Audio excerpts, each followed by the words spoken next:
Bonjour, bonjour, bonjour. Bonne année, bonne année, bonne année. Vraiment, année heureuse, année à réussite, année à Kimia pour la montagne, 2020.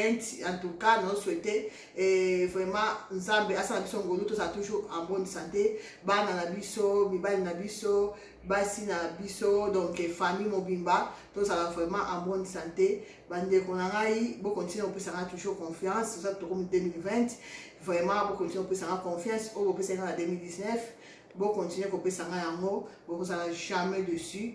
Boyebi kakade toke de la ka boyebi patience dans un nabino boyebi lena yamila rabino même na téléphone bato to kutanaka boyebi donc lelo na ye vraiment ko lakisa ndenge nini okoki ko sur la perruque na yo fike ba demande comment ki moi mingi pour na sa vidéo par rapport il y a demande il y a ba ndeko nanga il y a ba client nanga so na moni ke demande comme mingi là na sala ka. Donc la vidéo va passer en trop. Ah maman Olga l'accepte nini to koki ko sokola perruque. Bande konanga perruque ba sokola ngo pamba te. Ça te ofandika aboye. Ozu perruque ko ko tsena mai non. Po eza perruque. Perruque normalement soko olata ki perruque tango ko ya ndako soko longoli ko tiango boyete. Ko tiango boyete. Non. Periki soko longoli tikango ezwa mpepe oya awa na sima po tanda seza mingi na sima awa ekanama oye olekisi misapi na yo olekisi misapi après otikango otiango ata na neloko kaka otemisa ngo kaka boye nga suivant na salaka soki na ekoti na ndako na longoli periki nanga na tika kango mwa moke libanda pona ko leke ko mpepe kaka ba chaleur awa ndenge tolata kango étouffement wana ba chaleur donc na tika kango libanda même 30 minutes 1 heure du temps ndenge ka kolingela soki temps eza bien soki oyebi ke mbula obeta te okoki kotika kango même plus d'une heure donc eza très important soki déjà otika kango libanda après tant on continue ndako normalement on s'en obligé à recevoir la perruque nga ba perruque na ngai na sokola kango après 6 mois chaque 6 mois na sokola ba perruque na chaque 6 mois na sokola perruque na ngai mais pour la moto oyo azana ba perruque belé moto wana pe normalement a rosa vraiment a besoin de sokola ngote pour à changer ba perruque nga pa na changer ba perruque mais perruque oyo na la ta microlonie on se prend la chaque jour pour normalement ta bobby wig ma perruque comme poussé même ba boucler me pousser na la ta trop il y a trop même si on a ça va course na la ta perruque mingi me pousser wanande na sokola kango chaque 6 mois mais ba oya milai en tout cas et ça va perruque mususu na ça na on 5 ans 4 ans 3 ans nan na sokola ngote po na la ta kango pamba te les autres dépendent de ndenge au sein de la perruque na yo est-ce que ça la perruque chaque jour est-ce que perruque na yo on a na ba moment petite église ou bien ba fête les autres dépendent na bloko wana donc bande konanga to bandi et loko vraiment c'est important avant au sokola perruque na yo et ça dans kolata ba gants pour ça ba shampoing et tout nga de préférence na préféra toujours kolata ba gants ok na douche na yo pour biloko normalement ça on a douche mais vu que ça vidéo na préféré na ça place na ça ok na douche avant bandande konanga il faut qu'on peigne souki na yo très bien tant on peigner souki na yo le cas mèche de peigne boye on mona ça nango o eza idéal pour na peigner ba souki na biso ba kabelu na biso ko kabelu il a ça souki kabelu ça na portugais mais il a si souki donc oye obandi ko peigner ko banango awate banda na babu obandi ko peigner faut qu'on peigne bien très bien avant sokola mèche na yo et la mèche bouclée il faut toujours qu'on peigne en haut oyo na ça les a ondulé la mèche ondulée aux monde na peigner en haut faut qu'on peigne très bien avant que sokola mèche na yo il faut qu'on peigne très bien de ce koyo na ya rosa shampoo na nga les deux na ça la shampoo ya marque L'Oréal mais ba shampoo ezala nango ebele lokola oyo boye et ça peut shampoo on peut utiliser donc shampoo qu'on utilise marque no so linga mais nga en tout cas la préfère plus que ça de là L'Oréal. Et ça, le quoi, Oyo. Oyo, paye ça à L'Oréal. Ozo, mon amour. Nous sommes en accord de fête, pour la bataille Belgique. Nous sommes en accord de fête, et ça a un peu cher minité. Et ça, il y a L'Oréal. Au péché shampoing, il y a L'Oréal toujours. Donc, nous regardons les lots. Nous regardons ça, là, shampoing dans L'Oréal. Vu que, condition dans le démêlant dans il y a le marque L'Oréal. Vous avez bandi bandi pour l'angaï. Ou ya kotia shampoing na yo awa na kati ya mai. Que so faire pour ça na pour ozo bien shampoing peut ko lexa pété ya mingi té. Ozui mai na yo a moto boye. Faut tia mai ya moto, ko mona mai ya moto. Awa les na poto. Awa pe na tia na mai ya moto. Na poto mboka malili. Donc il faut que ce là c'est comme moi mode eau tiède non ça la c'est eau tiède non ça la eau tiède na ngai na déjà shampoing na nga shampoing et va dépendre na salité ya perruque na yo na perruque na nga o eza na salité pesate donc na tina nga shampoing muke normalement il fallait pas même na sokola ngo mais vu que na za pour ça la vidéo et on a sabino ndenge o sokola perruque na za obligé ya ko sokola perruque ata moko mais eza na ngo salité te. Vous demandez dans ça là, vous ça là vous ça là sur côté il y a moutou, côté abonné awa boye, pour salité va dans plus awa, même ba odeur ba soda ba be quand on va plus awa na souki penzate mais plus na abonné pour totoka mingi na moutou surtout pendant le temps. Na hiver ça va faire moins mais pendant le temps en tout cas toto kara plus na mutu alors awa côté boyo balusi yango bozomona na balusi perruque bozomona oya siko zonika on est tonika kailamba bosa on se comme malembe so nika vraiment nde tonika kailamba mais malembe so nika ko ba solo na babe awa côté ya closure na yo so que ça laisse ça perruque à laisse frontale. Il faut faire beaucoup d'attention pour closure. Na laisse frontale, mais 360 c'est trop fragile. Alors, sur comme côté, vous pouvez faire ça encore boyer. Ça là on boyer, vous tremper on boyer.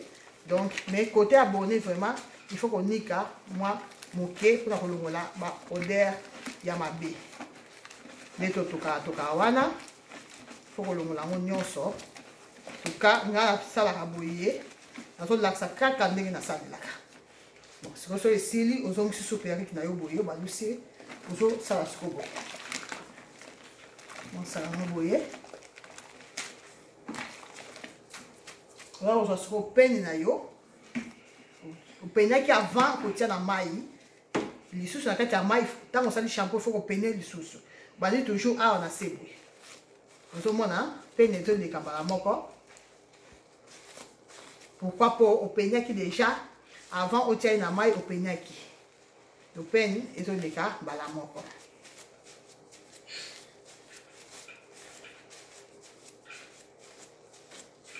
Dans le cas, tiens, vous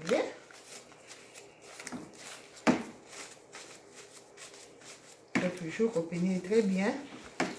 Malembe, pesa to peigner makasi non. Vous peigner malembe. So si boye. Ba salté ne se bima na ngotika ba salté ne se bima. Après, on va sur kala.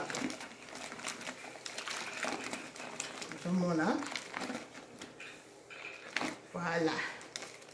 De préférence, pour ça, là, on a bassin au boyer, de que ça fait soit bassin très bien. De préférence, pourquoi pas, au coin que moi, attends 1 minute ou 2 minutes, la carte, il y a maïnayo, il y a shampoing, et puis il faut là, ça perruque, il y a boyer. On a laissé boyer, on a tiré ce boyer. On a tiré boyer. On a tiré boyer. On a tiré. Donc, on a tiré boyer. Donc, bassin, c'est très important pour nous là. Perruque, très important. Pour ceux qui cantine, c'est vraiment bouquet, mais bassin, on a un espace. On tient hyper boy. On se ça.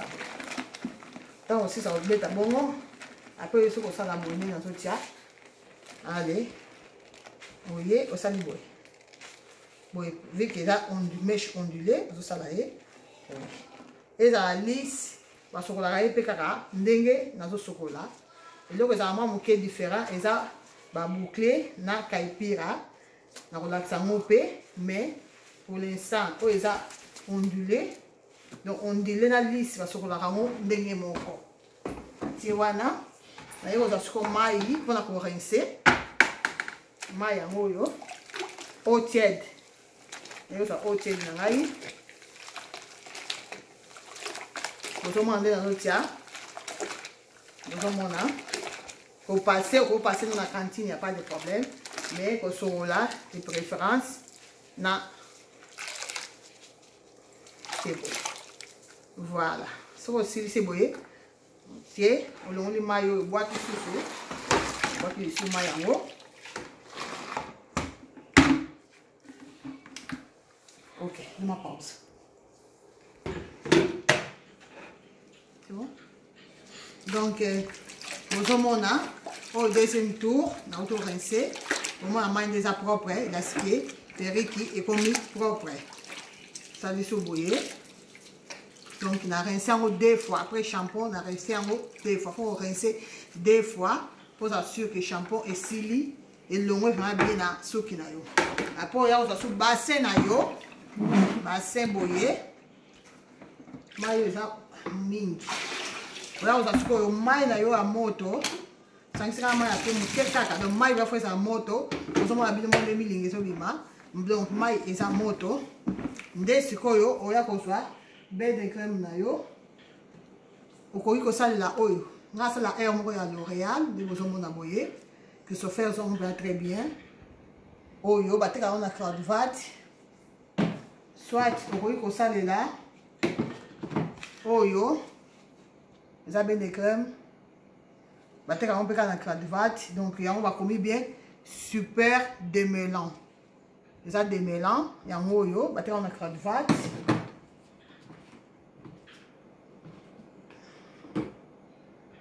Nous avons besoin de masque, il y a souki. Donc on va faire oyo, mais nous avons cravate, nous avons la montée, les autres, nous avons là. Oyo boy. Parce qu'on a un magasin africain. Il y a un salle de sikoyo. Il faut un lien au boyer. Vous voyez? Il faut maï na yo awa maï à moto. Si on a tiré maï à moto, na ya reçoit sikoyo ni na awa de mélange na ngai. Na ya reçoit o isa ni ya traitement.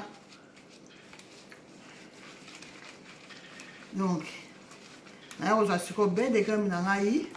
On a les mis sa mèche bien. Pourtant, on peut bien, tiens très bien la mèche. Tiens, on peut très bien. Maï, tiens à mouké, nous avons des maïs qui mouké. Il y a moto, maï à moto. Tiens, bouillé. Il faut tiens partout. Il faut vraiment que tiens, on a souki. Na bonnet, on a besoin de tiens démélanté. On a besoin de monter. Kaka na souki bande kuna ngai o souki nde to lembisa o important si ya ben de crème eza po elembisa souki ozo mona souki nde zo lemba ozo lekisa siko misapi nde kuna ngai toujours bana na se na babu ozo banda awa nde na zo banda bobo ozo mona ozo mata malembe ozo mona nde na zo sala. Vous avez misapi bandeko na ngai na sali pente misapi. Donc misapi c'est très important que ça misapi tout le temps dans la brésilienne. Na ba kabel na bino c'est très important. Vous tia bouiller. Ah, je suis bien té na so bakisa. Vous autres on ndambu vous autres ça sima. Au bandi na partie ah, au monde na bandi na sima. Na bandi liboso te na sima, na so ça va nyoso na sima. Vous autres on ndambu bandeko na ngai. Dès qu'on a le baca, ce que ça ni la brésilienne, traitement la brésilienne, ou bien teinture. Et là, on est sur ça, la perruque, il faut toujours que ça ait la patience. Il faut ça un jour au monique, on s'en attend vraiment, il y a ça là. Ce qu'on a des cailloux, qu'on ça la monter pour s'apprécier. Il faut un jour, il y a non, ah, les gens ont dit, tika na sokola periki na ngai faut je lango tamba ndeko na nga bozo mona nde nazolekisa misapi nazolekisa toujours misapi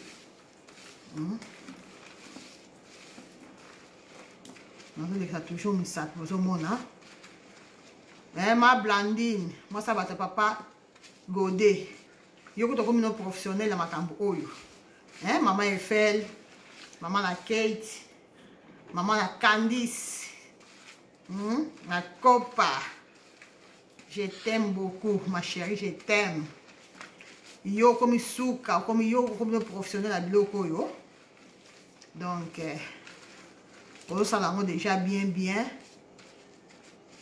au mona faut ça là ndambo boye bozo mande nazo lekisa misapi donc nazo lekisa awa na fongoli nazo tala nzela na nga po eza ya closure nzela na nga eza yango yawa donc nazo mona nzela na nga très bien et puis na tie à partir nzela donc agumbi yango na nzela na nga oyo ya closure po nzela na ngai e bunga te ebeba pe te bozo mona nde nasali donc perike nango eza boye mais nayebi ke nzela na nga eza awa Christophe ezwango très bien yango oyo mundelo na nga eza awa mundelo na bumbi yango siko boye après na bandi kosala siko boye oyo eza perike basali na closure tolobaka okoki ko tiango na pembeni na mopanzi soit na katikati ya mutu na yo bomoni bandeko na ngai ekoti vraiment très bien Mati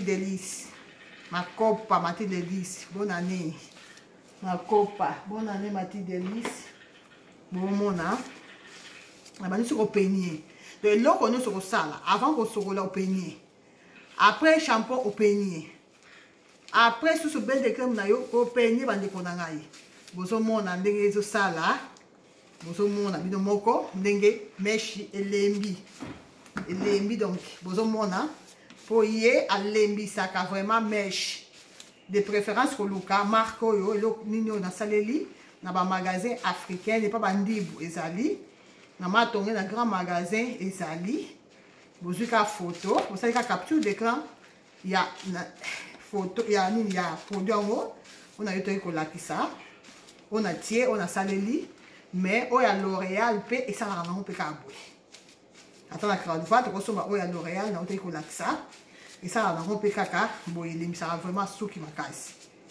ozomona kopeigner toujours malembe ozomata malembe tobandi awa ozomata malembe bandeko na ngai ozomata malembe ozomona malembe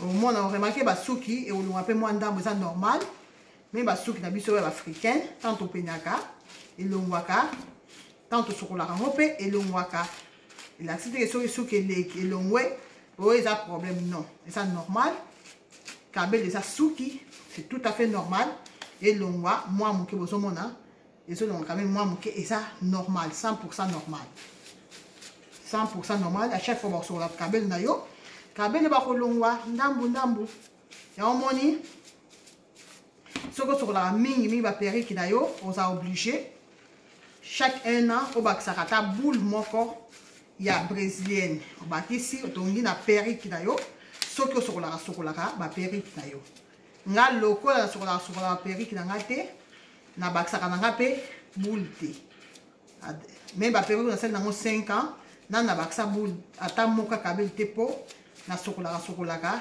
periki na ngai te nazotia boye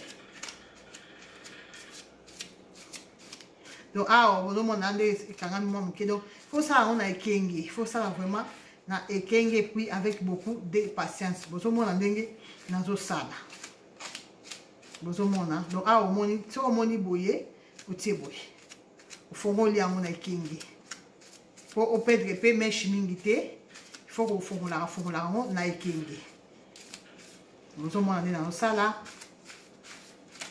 faut kofongolaka na ekenge bozomona nzela na nga yango oyo mondelo na nga yango oyo boye donc nazosala partie oyo et à droite. Pour ce moment, on a c'est vraiment très facile que ça mais il faut en donner un temps. Il faut en attendre et puis il faut en avoir patience pour perdre souki belete. Pour ça, on a noki au kata ba souki. Ba au kata donc au perdre ba souki et belé. Oh yo, tout ça avec baie de crème de mélange. Baie de crème na biso. Maman na siko yo. Na wape na fongola na fongola. Na fongola. Na fongola toujours. So on monique na peine moi été lexi mi sapi boy. Pour perdre souki mingité. Au lexi na mi sapi boy. Après on a soupe na yo. Au lexi boy. Voilà, c'est bon. Si au moins après que peine sur les cabines, vous avez ce l'équipe bien, l'équipe très bien, et là c'est que nous sommes et faut moi voilà. Sur quel côté mon sauce. Toujours la même chose. L'excellent misapi boy. Nzela nanga yango yawa. Yango nzela nanga yi. On a perdre en haute. Faut toujours ça attention dans nina yo. Dans là où il y a la closure na yo. Faut faire attention. L'excellent misapi boy, dans tout l'exa. Au moins l'excellent misapi. Ozo l'excellent misapi. Ozo l'excellent misapi. Après on va faire na yo boy. Bani awa na ba bo toujours.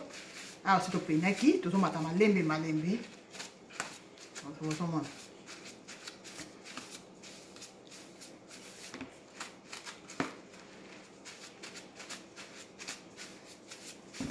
Voilà.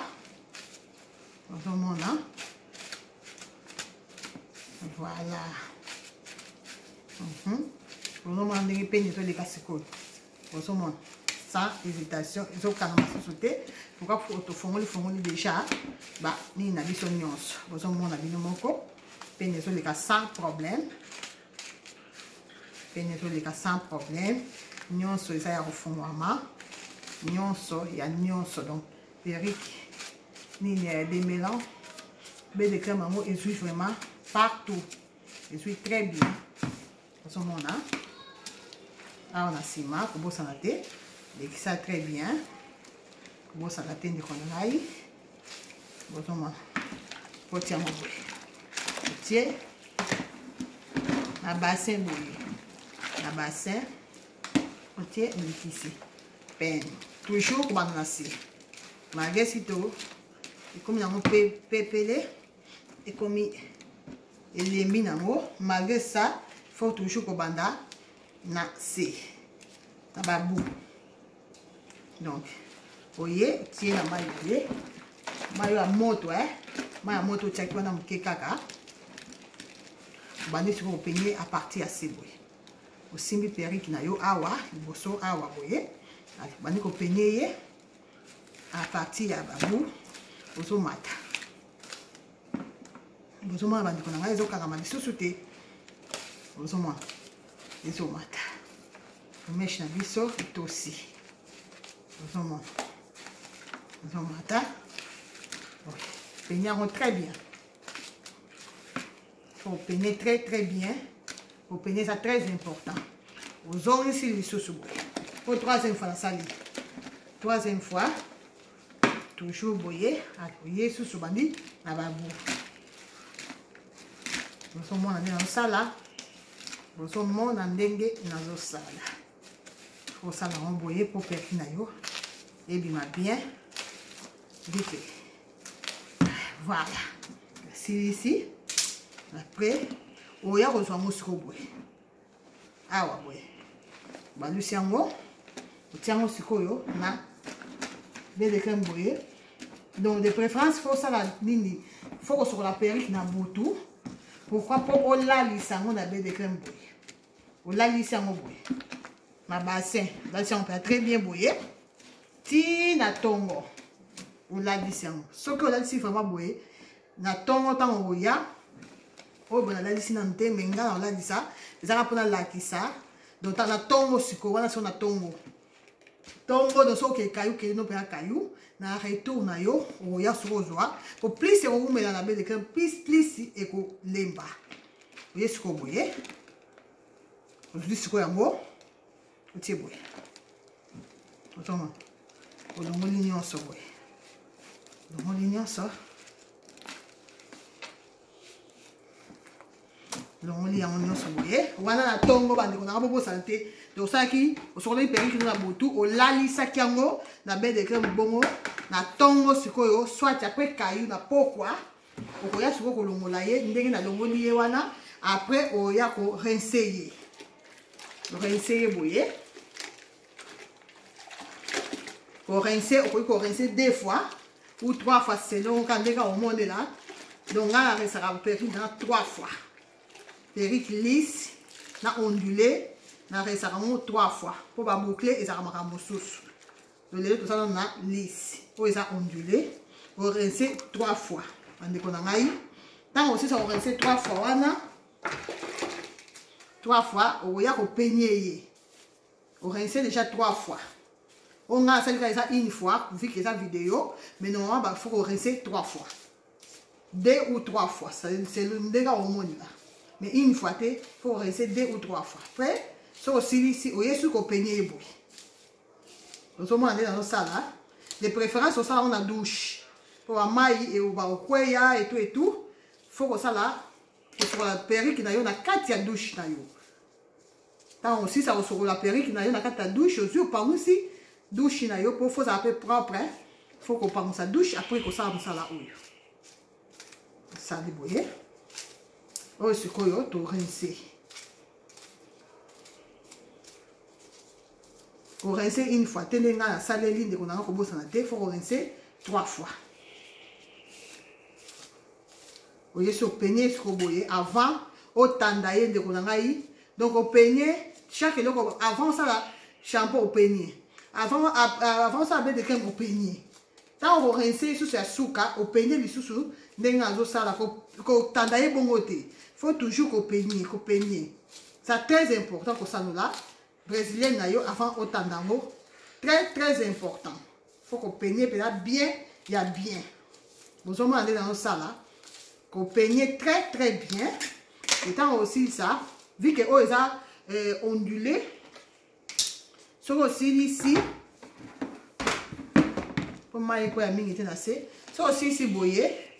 So aussi ce qu'on peigne. Ce que c'est ici qu'on peigner boyer, vous voyez ce que place close. Na nzela na yo do mundelo. Place batie mundelo.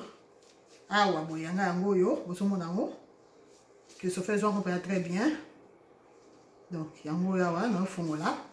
Après au kaboli là lycée ce que vous partager boyer. Après on ya ce que tu as boyer. Pour ça va. Oh ça mèche ondulée. Pour bani na yo no se zonga, et zonga ondulée. Vous avez dans le salle donc, la cabolier boyer, même si vous avez l'aise frontale, vous avez boyer dans le tia. Après, ah, boyer. Vous avez le beaucoup de boyer. Vous avez le beaucoup de boyer. Vous tiki. Oye, vous avez boyer. Et nous avons beaucoup de kangango, makasi, ou tiki. Donc, vous avez ce que vous boyer dans le mouvement. Ça là vraiment, mouvement, pour mes choses, ondulé. Pour les ongles bien. Faut pas que vous ça au sala au likamo nino dans le sala. Oye na onyo so boy. Alo boko na bandeli, malembe oti kangi eboy. Oye na boko boye, oye na yenyo so na boko ukangi ye après tomboli kabo. Kaka bongo, bozo mo ande meche zo koma. Bozo mo na ça meche ondulé, il faut ba ni nango ezonga. Faisons un peu ondulé, après au sokola, il faut pas qu'on a ondulé. Mais pour qu'on a ondulé, il faut ça là, dengue dans ce sala boy. Plusieurs fois. Au sali avec beaucoup de patience. Boy, au kangi au tiki, au kangi au tiki, au kangi au tiki, au kangi au tiki. Tant aussi ça boye, quand on a zara boye, au peine sous-souté, nde oya kotanda ye boy. Là, ma période, on a la teinture. Nous sommes en train de teinture rouge. Rouge bordeaux, vous avez on peut la battre en rouge bordeaux, c'est la teinture. So on a posé la mèche rouge bordeaux, après on y kaka, attendez oui. ozomona bandeko na nde nazotanda otandi boye kotia likolo ya chauffage te boye non kotia ngo likolo ya chauffage te tanda ye mpenza nde totandaka bilamba boye soit otandi ye mpenza nde totandaka bilamba tandi ye mpenza boye tie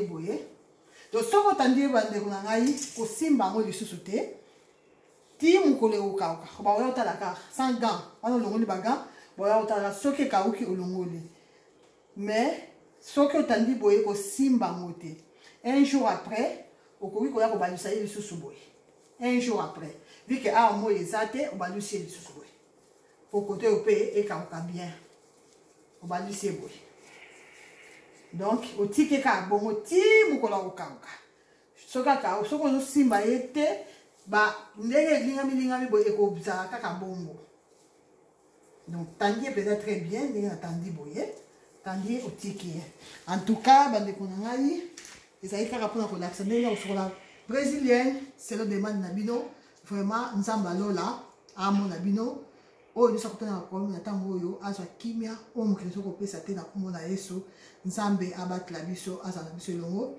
bobosana te kosabone abonnez-vous na Olga Kabel officiel 1 bosabone bolike bokommente peut-être soki yo oza na idée peut-être idée mosusu ou bien oza na expérience mosusu ya kosokola babrésilienne okoki mpe oya kotia na bacommentaire olakisi biso mpe ndenge yo osokolaka babrésilienne na yo mais ngai nalakisi ndenge ngai nasalelaka ndenge ngai nasokolaka babrésilienne nde naye kolakisa na bande epa na bino vraiment nzambe azala biso elongo merci bisous bye